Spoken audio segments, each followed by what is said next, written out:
এই guys, welcome to my channel. তো সবাই কেমন আছো? আশা করি অনেক ভালো আছো। তো আমি তো ভালো আছি। সকালে আজকে ভিডিওটা শুরু হলো পুরো আমার সবজিগুলো দিয়ে। সবজি কাটা সবজি হয়ে গেছে, রান্নাও বসিয়ে দিয়েছি, আর যা যা আইটেম হবে সব কিছু রেডি।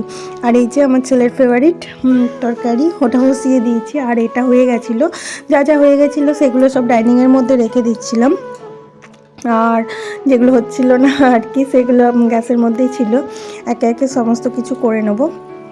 তো তারপর আর এদিকে এলাম একবার ছেলেকে উকি মারতে। তো ছেলে ওই যে বাবার পাশে বসে আছে, কী যে পড়ছে ওই জানে। তো যাই হোক, তারপর আমি একবার আমার বদনটা দেখিয়ে দিলাম সকাল থেকে। তো তারপর ওই যে যে রান্নাগুলো ছিল একে একে রান্নাগুলো আগে করে নিই, তারপর বসলাম একটুকু। চা লুচি নিয়ে বসে পড়েছি। দেখো, আমি চা যখনই খাই তখনই এখানে বসেই খাই। জানলা দিয়ে বেশ হালকা রোদটা ঢোকে, আর বেশ বসে বসে খেতে ভালোও লাগে। তো তাই এখানেই বসেছিলাম। তারপর এই যে ছেলেকে ডাকতে এসছে, ওর বান্ধবী খেলতে যাবে একসাথে আর কি। তারপর ওদের খেতে দিয়ে দিলাম। তারপর আমি চান টান করে, বাপরে কি হাওয়া দিচ্ছে। তো চান টান করে নিচে কিছুক্ষণ থেকে এই যে মুড়িটা নিয়ে চলে গেলাম শয্যায় উপরে। তো কাজ টাজ করে একদম কাপড়গুলো তুলতে হবে। তো কাপড়গুলো তুলি, তারপর ছেলেকে চান করানো, তারপর খাওয়া দাওয়া। এই যে ছেলে চান করার আগে খেলতে লেগেছে, নিজের মনেই খেলছে। তো তারপর যাই হোক, আমরা মা বেটাতে এই যে বসে গেলাম। ঝাল লেগেছে বাবুর, তো আমাকে ওগুলো খাইয়ে দিতে হবে, কারণ নিজে খেতে পারবে না।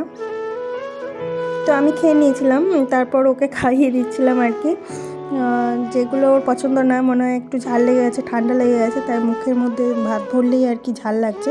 তো তারপর যাই হোক, খাওয়া দাওয়ার পরে সোজা উপরে চলে গেলাম। উপরে গিয়ে দেখছি ছেলে চেঁচাচ্ছে। দেখি কার সাথে, চলো তোমাদেরও দেখায় কী চেঁচাচ্ছে ও। আর এগুলো সমস্ত কিছু রোদে দিয়েছিলাম। ডেলি আমার রোদে দেওয়ার অভ্যাস আর কি, বেশ গরম বিছানা ভালোই লাগে। তো এই যে পাশের ছাদে ওই যে ওর বান্ধবী দাঁড়িয়ে আছে, আর ও এখানে। তো ওরা দুজনাতে গল্প করছে আর খেলছে আর কি। আর এই যে মাঝে এই যে কুকুরগুলো, খুবই ভালো লাগে বেশ দেখতে। তো ওদেরকেও একটু নিয়ে নিলাম ভিডিওর মধ্যে। তো তারপর ওই যে ওর বাবা এসছে, তারপর খেলা দেখতে গেল। পাশেই আমাদের মাঠ আছে, বড় মাঠ। তো ওখানে খেলা হচ্ছে শীতকালে, এখন ডেলি এক প্রকার খেলা হয়। তো ওরা খেলা দেখতে গেল। তো যাই হোক, ইভিনিংয়ে এই যে চিপস খাচ্ছিলাম বসে বসে, আমি খেলাম আর আমার বেটাকে দিলাম। তো যাই হোক, ব্লগটা এইটুকুই। ভালো লাগলে অবশ্যই লাইক কমেন্ট শেয়ার করে, চ্যানেলটা অবশ্যই সাবস্ক্রাইব করো। তো চলো বাই, আমি চিপসগুলো খাই আর ছেলেকেও খাই। চলো টাটা।